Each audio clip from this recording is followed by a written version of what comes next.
Section 100.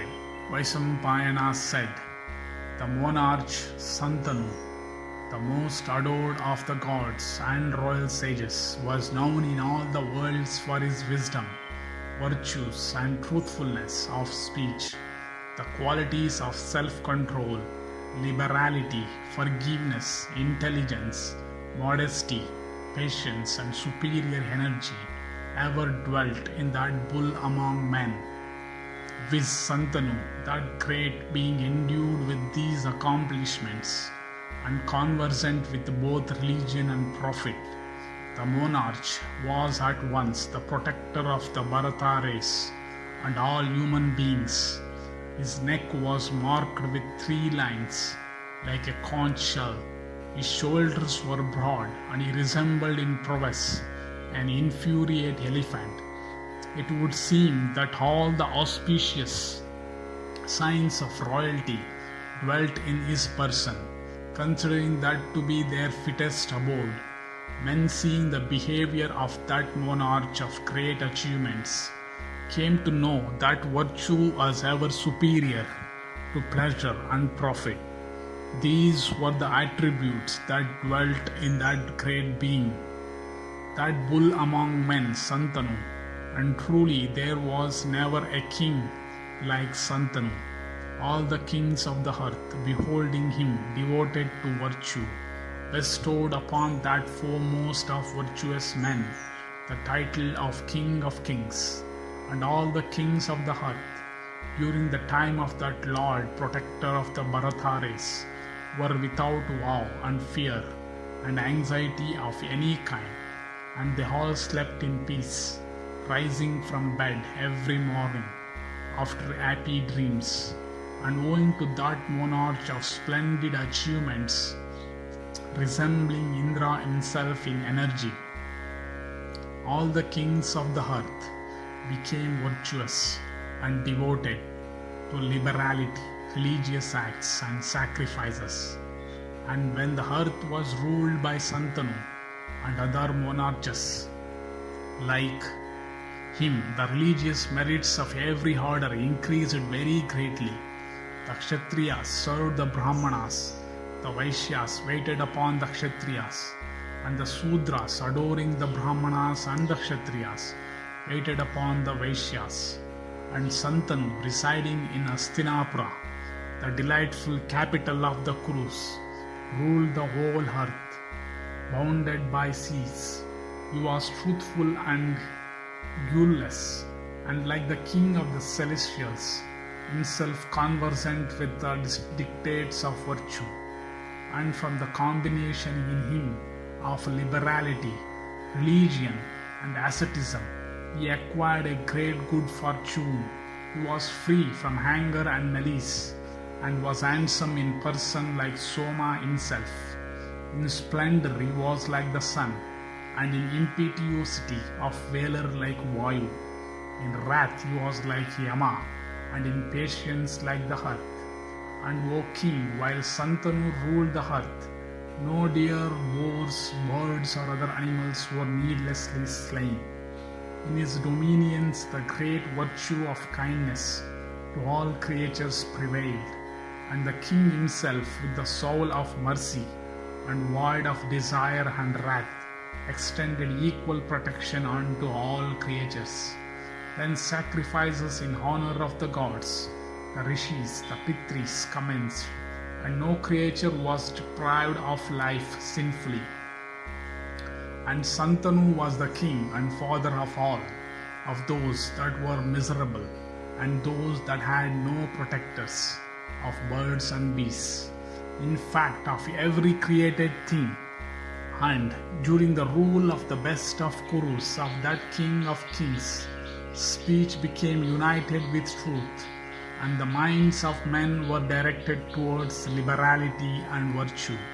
And Santanu, having enjoyed domestic felicity for 36 years, retired into the woods. And Santanu's son, the Vasu, born of Ganga, named Devavrata, resembled Santanu himself in personal beauty, in habits and behavior, and in learning. and in all branches of knowledge, worldly or spiritual, his skill was very great. His strength and energy were extraordinary. He became a mighty car warrior. In fact, he was a great king. One day, while pursuing along the banks of the Ganges a deer that he had struck with his arrow, King Santanu observed that the river had become shallow. On observing this, that bull among men, with Santanu, began to reflect upon this strange phenomenon.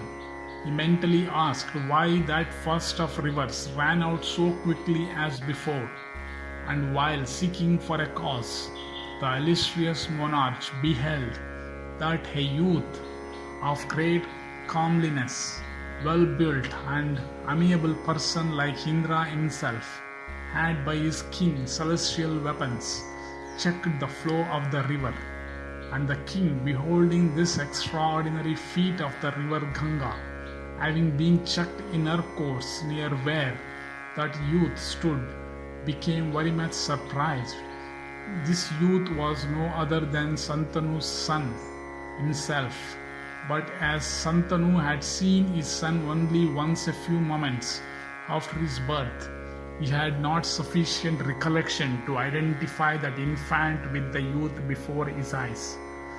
The youth, however, seeing his father, knew him at once, but instead of disclosing himself, he clouded the king's perception by his celestial powers of illusion and disappeared in his very sight.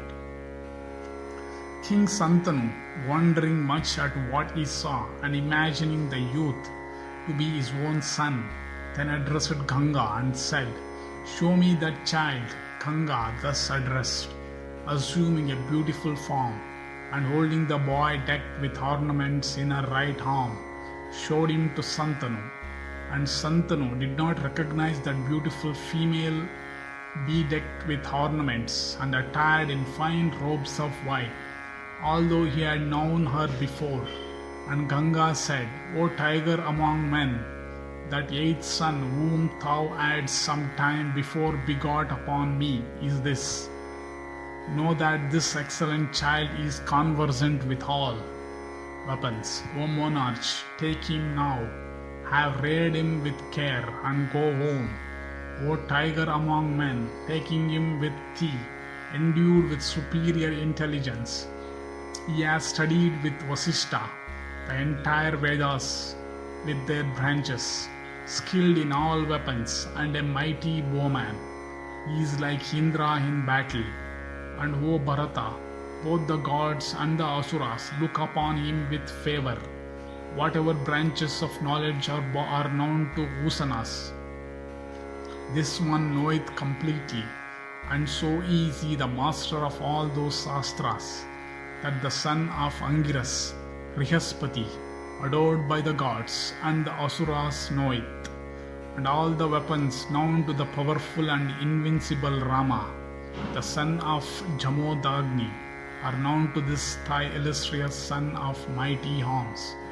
O king of superior courage, take this thy own heroic child given unto thee by me.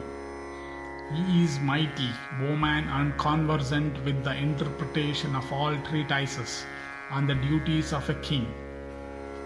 Thus commanded by Ganga, Santanu took his child, resembling the sun himself in glory, and returned to his capital. And having reached his city that was like unto the celestial capital, that monarch of Puru's line regarded himself greatly fortunate, and having summoned all the Pauravas together for the protection of his kingdom, he installed his son as his heir apparent and associated on the throne. And O bull of Bharata's race, the prince, soon gratified by his behavior of his father and the other members of the Paurava race, in fact all the subjects of the kingdom, and the king of incomparable prowess, lived happily with that son of his. 4 years had thus passed away when the king one day went into the woods on the bank of the Yamuna, and while the king was rambling there, he perceived a sweet scent coming from an unknown direction, And the monarch, impelled by the desire of ascertaining the cause, wandered hither and thither. And in course of his ramble, he beheld a black-eyed maiden of celestial beauty, the daughter of a fisherman. The king, addressing her, said, "Who art thou, and whose daughter? What dost thou do here?" "O timid one," she answered, "blessed be thou. I am the daughter of the chief of the fishermen. At his command I am engaged for religious merit in rowing passengers across this river in my boat." And Santanu, beholding that maiden of celestial form, endued with beauty, amiableness and such fragrance, desired her for his wife. And repairing unto her father, the king solicited his consent to the proposed match. But the chief of the fishermen replied to the monarch, saying, "O king, as soon as my daughter of superior complexion was born, it was of course understood that she should be bestowed upon a husband. But listen to the desire I have cherished all along in my heart. O sinless one, thou art truthful if thou desirest to obtain this maiden as a gift from me. Give me then this pledge. If indeed thou givest the pledge, I will of course bestow my daughter upon thee, for truly I can never obtain a husband for her equal to thee." Santanu, hearing this, replied, "When I have heard of the pledge thou asks, I shall then say whether I would be able to grant it. If it is capable of being granted, I shall certainly grant it. Otherwise, how shall I grant it?" The fisherman said, "O king, what I ask of thee is this: the son born of this maiden shall be installed by thee on thy throne, and none else shall thou make thy successor." Vaisampayana continued, "O Bharata, when Santanu heard this, he felt no inclination to grant such a boon, though the fire of desire sorely burnt him within. The king, with his heart afflicted by desire, returned to Hastinapur, thinking all the way of fisherman's daughter.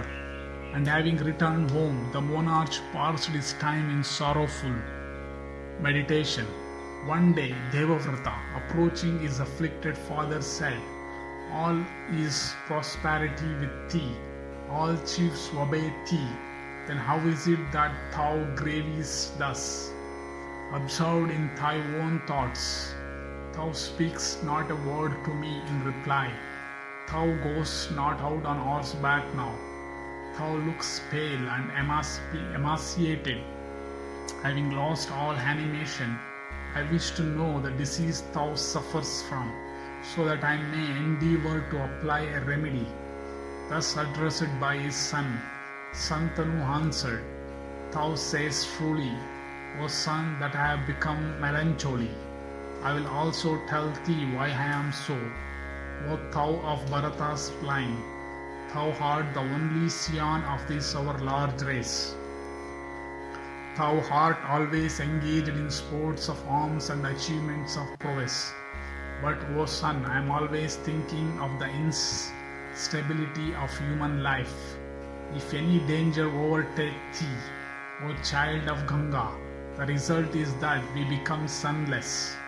Truly thou alone art to me as a century of sons. I do not therefore desire to wed again.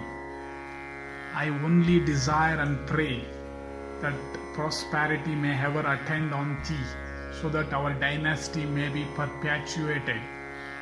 The wise say that he that hath one son hath no son.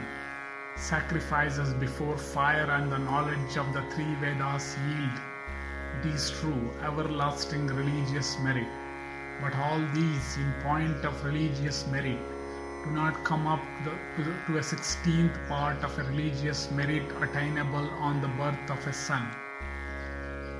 Indeed, in this respect, there is hardly any difference between men and the lower animals. O wise one, I do not entertain a shadow of doubt that one attains to heaven in consequence of his having begotten a son, The Vedas, which constitute the root of the Puranas and are regarded as authoritative even by the gods, contain numerous proof of this.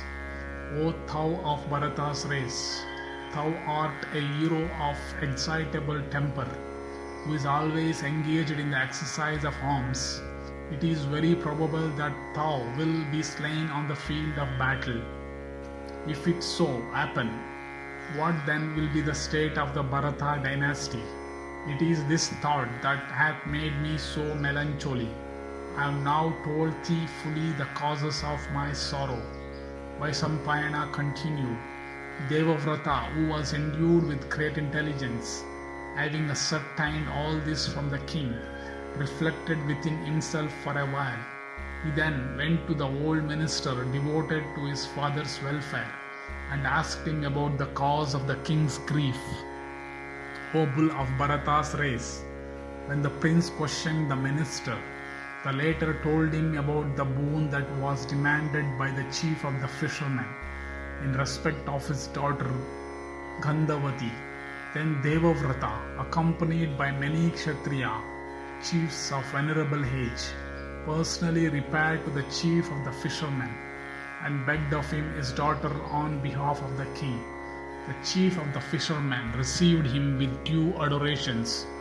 And O thou of Bharata's race, when the prince took his seat in the court of the chief, the latter addressed him and said, O bull among the Bharatas, thou art the first of all wielders of weapons, and the only son of Santanu. Thy power is great, but I have something to tell thee. If the bride's father was Indra himself, even then you would have to repent of rejecting such an exceedingly honorable and desirable proposal of marriage. The great man of whose seed this celebrated maiden named Satyavati was born is indeed equal to you in virtue.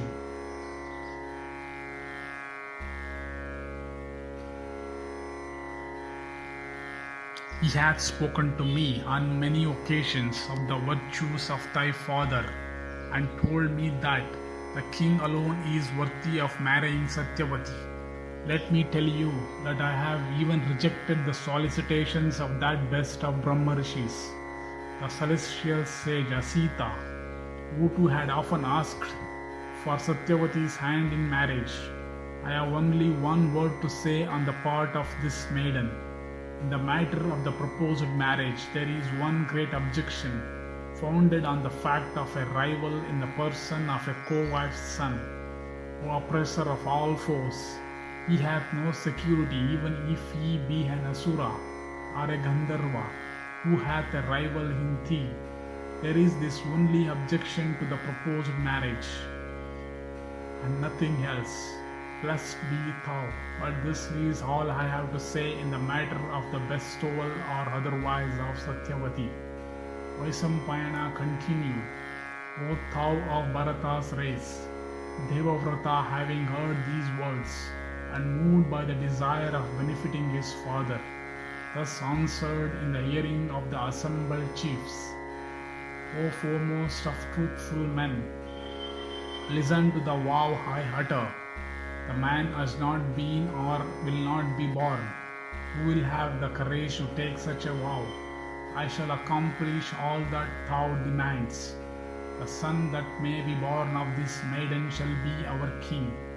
Thus addressed the chief of the fishermen, impelled by desire of sovereignty for his daughter's son, to achieve the almost impossible. Then said, O thou of virtuous soul,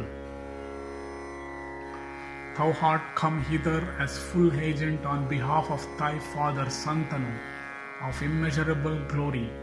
Be thou also the sole manager on my behalf in the matter of the bestowal of this my daughter. But O amiable one, there is something else to be said, something else to be reflected upon by thee, O suppressor of foes. Those that have daughters from the very nature of their obligations must say what I say.